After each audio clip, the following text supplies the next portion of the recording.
भक्तों, भगवान श्री कृष्ण ने बताया किन पापों के कारण मनुष्य को कुत्ते का जन्म मिलता है। भक्तों, प्रत्येक मनुष्य को उनके कर्मों के अनुसार उन्हें मृत्यु के बाद सज़ा भोगनी पड़ती है। जब उनकी सज़ा पूरी हो जाती है तो उन्हें पुनः पृथ्वी लोक पर दूसरा जन्म प्राप्त होता है।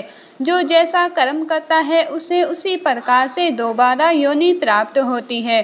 परंतु भक्तों, क्या आप लोगों को पता है कि किस श्राप के कारण मनुष्य को कुत्ते का जन्म मिलता है और वह कौन से कार्य है जो हम मनुष्य को अपने जीवन में नहीं करने चाहिए, जिसकी वजह से हमें नरक में जाना पड़ता है और फिर हमें एक कुत्ते का जीवन मिलता है।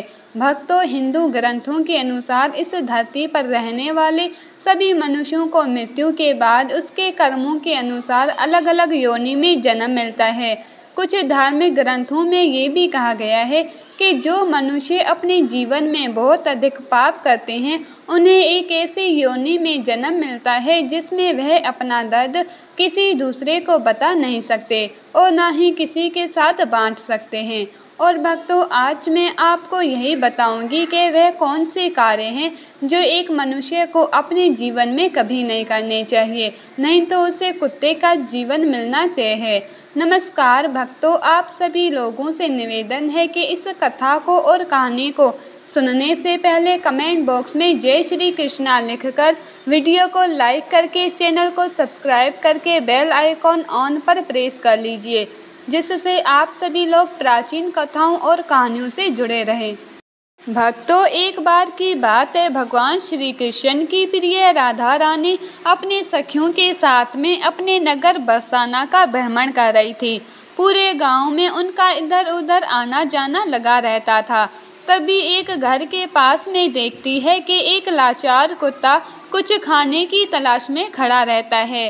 तभी उस घर से एक नौजवान आदमी लठ लेकर निकलता है और उस कुत्ते को दौड़ा दौड़ा कर मारता है। ये सब देखकर राधा जी से रहा नहीं गया। उन्होंने अपनी सखियों से कहा, मेरी प्यारी सखियाँ, आप सब अपने अपने घर को चली जाओ। अब मैं यहाँ से अपने प्रभु कान्हा के पास जाऊंगी और उनसे कुछ प्रश्न पूछूंगी। फिर वहाँ से राधा रानी भगवान श्री कृष्ण से मिलने के लिए चल देती है। इधर भगवान श्री कृष्ण अपने राजभवन में स्वर्ण से बनी हुई सिंहासन पर विराजमान थे। तभी उनके पास राजभवन में उनकी प्रिय राधा रानी पहुंच जाती है और भगवान श्री कृष्ण से कहती है, हे कान्हा, जब मैं आज अपने नगर का भ्रमण कर रही थी तो मैंने नगर में देखा कि एक कुत्ता अपना कष्ट भरा जीवन जी रहा था और वह जिसके भी महल के द्वार पर जाता लोग उसे डंडे लेकर दौड़ा दौड़ा कर मार रहे थे और उसे अपने भोजन के लिए इधर उधर भटकना पड़ रहा था, किंतु उसे पेट भरने के लिए कहीं भी भोजन नहीं मिला।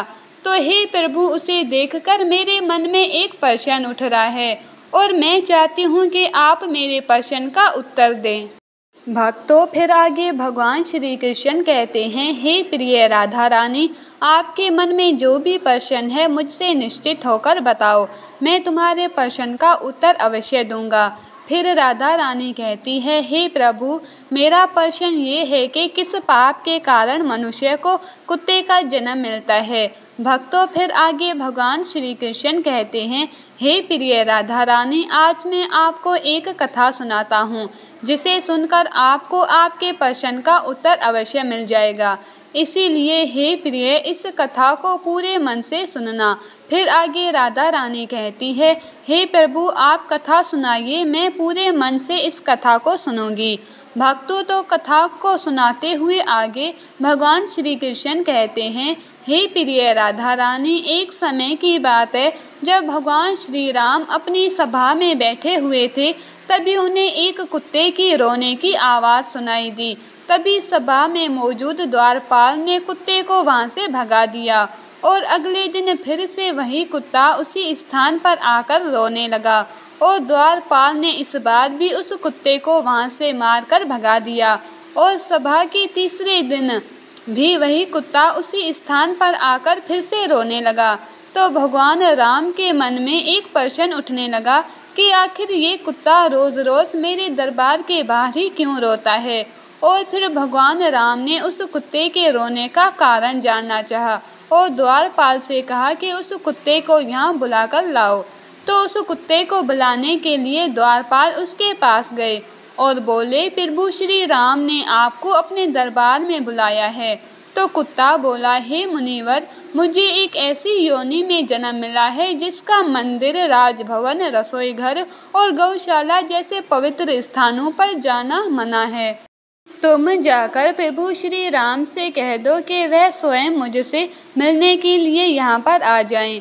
और फिर द्वारपाल ने कुत्ते की सारी बातें भगवान श्री राम से जाकर बताई। और ऐसा सुनकर भगवान श्री राम स्वयं उस कुत्ते के पास गए और उससे कहा कि तुम रोज़ मेरे दरबार के बाहर आकर क्यों रोते हो। तो कुत्ते ने भगवान श्री राम से कहा, हे प्रभु, मैंने कोई अपराध नहीं किया है, फिर भी एक सन्यासी ने मुझे पत्थर से मारा है जिसके कारण मेरा पैर टूट गया है और अब मुझे बहुत पीड़ा हो रही है और इसी कारण मैं रोज़ आपके दरबार में आकर रोता हूँ। भक्तों, फिर आगे भगवान श्री कृष्ण कहते हैं, हे प्रिय राधा रानी, उस कुत्ते की पीड़ा को देखकर प्रभु श्री राम को बहुत दुख हुआ। फिर भगवान श्री राम ने अपने दरबारी को अपने दरबार में बुलाया और कहा, हे दरबारी, जाओ, जाकर वह सन्यासी जहाँ भी हो उसे ढूंढ करके हमारे दरबार में अति शीघ्र लेकर आओ। भगवान श्री राम की आज्ञा पाते ही उनके 2 सैनिक वहाँ से सीधा सन्यासी के घर पहुँच गए और उस सन्यासी को पकड़कर अपने साथ में लेकर के भगवान श्री राम के दरबार में आ गए। फिर उस सन्यासी से कहा, क्या ये सत्य है कि तुमने उस कुत्ते को पत्थर मारा है जिससे उसका पैर टूट गया है और ये अब ठीक से चल भी नहीं पा रहा है? तो इसने क्या अपराध किया था जिसके कारण तुमने इस बेजुबान कुत्ते का पैर तोड़ दिया? अब वह सन्यासी कहता है, हे प्रभु, मैं भिक्षा के लिए रास्ते से जा रहा था, तभी इस कुत्ते ने मेरी भिक्षा का अन्न छू लिया था और इसी वजह से मुझे क्रोध आ गया और मैंने पत्थर उठाकर इसको जोर से मार दिया, जिसके कारण इसका पैर टूट गया। सन्यासी की ये बात सुनकर श्री राम ने कहा, क्या आपको पता है कि ये एक ज्ञान विभिन्न पशु है? ये अपना पेट भरने के लिए ऐसा करते हैं और इनको इतनी अकल नहीं है कि ऐसा नहीं करना चाहिए। और यदि इस कुत्ते ने आपके अन्न को छू लिया था तो इसमें इसका कोई अपराध नहीं है और ऐसा करना तो इसकी स्वाभाविक प्रवृत्ति है और इतनी सी बात के लिए आप इस कुत्ते को इतनी बड़ी सज़ा नहीं दे सकते हैं। और अपराध इसने नहीं, अपराध तो आपने किया है जो एक सन्यासी होकर इस कुत्ते का पैर तोड़ दिया है, इसीलिए आप ही इसके अपराधी हैं। भक्तों, फिर आगे भगवान श्री कृष्ण कहते हैं, हे प्रिय राधा रानी, भगवान श्री राम उस कुत्ते से कहते हैं कि ये सन्यासी तुम्हारा अपराधी है और तुम जो चाहे वह सज़ा इसको दे सकते हो। फिर भगवान श्री राम की ये बात सुनकर उस कुत्ते ने कहा, हे भगवान, इस सन्यासी को किसी महल का राजा बना दिया जाए। तो श्री राम ने उस कुत्ते की बात को स्वीकार कर लिया और उस सन्यासी को सुंदर वस्त्र पहनाकर एक घोड़े पर बिठा दिया और उस सन्यासी को एक महल में ले गए और वहाँ का राजा बना दिया। जब वह सन्यासी राजा बनकर एक स्वर्ण से बनी हुई सिंहासन पर बैठ गए, उसे वस्त्र भी राजा महाराजा जैसे मिल गए।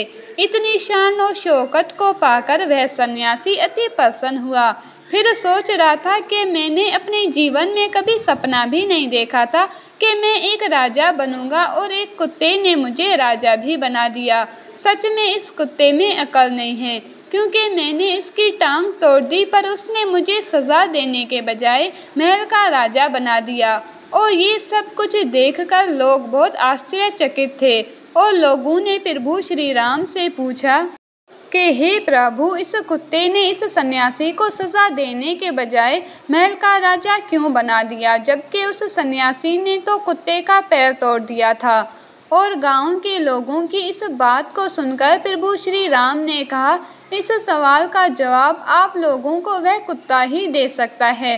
तब सभी लोग उस कुत्ते के पास गए और उस कुत्ते से पूछा कि आपने उस सन्यासी के साथ ऐसा क्यों किया है? उसे दंड देने के बजाय उसे तुमने एक राज्य का राजा बना दिया है।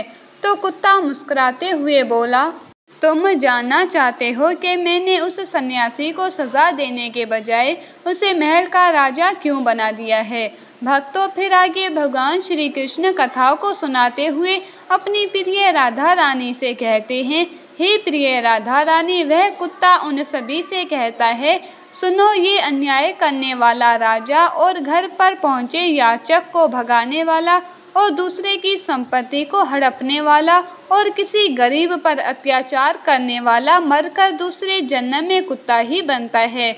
और ये एक सत्य है, इसमें कोई संकोच करने वाली बात नहीं है। एक राजा ही सबसे पहले गरीबों को सताता है और उनकी संपत्ति को हड़पता है।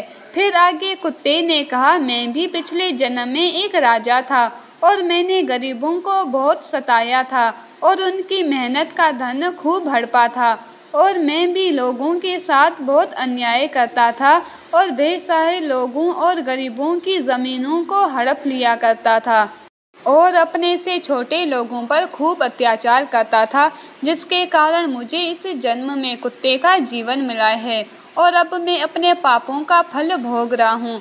और मैंने उस सन्यासी को इसीलिए राजा बनाया है ताकि उससे भी अगले जन्म में कुत्ते का जीवन मिले। तब उसे पता चलेगा कि कुत्ते की ज़िंदगी कैसी होती है और अपना पेट पालने के लिए कितने लोगों से मार खानी पड़ती है और हम कुत्तों का जीवन आसान नहीं होता है। भक्तों, कथा को आगे कहते हुए भगवान श्री कृष्ण कहते हैं, हे प्रिय राधा रानी, ये वही लोग हैं जो पाप धुलने के लिए गंगा जी में जाते हैं, किंतु वहाँ से आते ही फिर से पाप करना शुरू कर देते हैं। और फिर आगे राधा रानी कहती है, हे प्रभु, क्या गंगा जी में पाप नहीं धुलता है? तो भगवान श्री कृष्ण मुस्कुराते हुए कहते हैं, हे प्रिय राधा रानी, गंगा जी में वही पाप धुलता है जो अनजाने में हो जाते हैं। जानबूझकर किए गए पाप कभी नहीं धुलते हैं। और गंगा जी में स्नान करने से वही मनुष्य पवित्र होता है जिसका मन साफ हो और मन में कोई छल ना हो तथा मन में गंदे विचार नहीं हो। और गंगा जी में छल करने वाले और दूसरों की बहन बेटियों पर बुरी नज़र रखने वाले लोगों का कुछ नहीं होता है और प्रत्येक मनुष्य को अपने कर्मों का फल अवश्य मिलता है।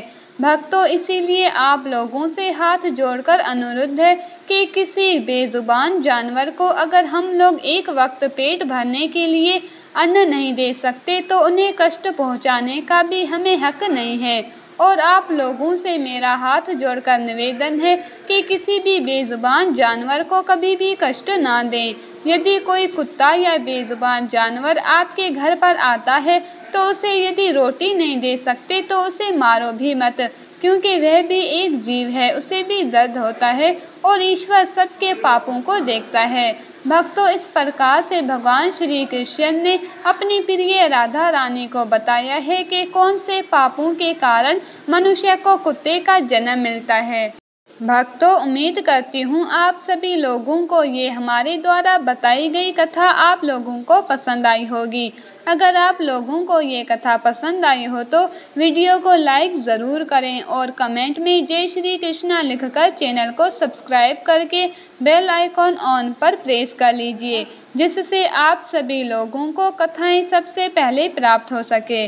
भक्तों, वीडियो को पूरा देखने के लिए आप सभी लोगों का धन्यवाद।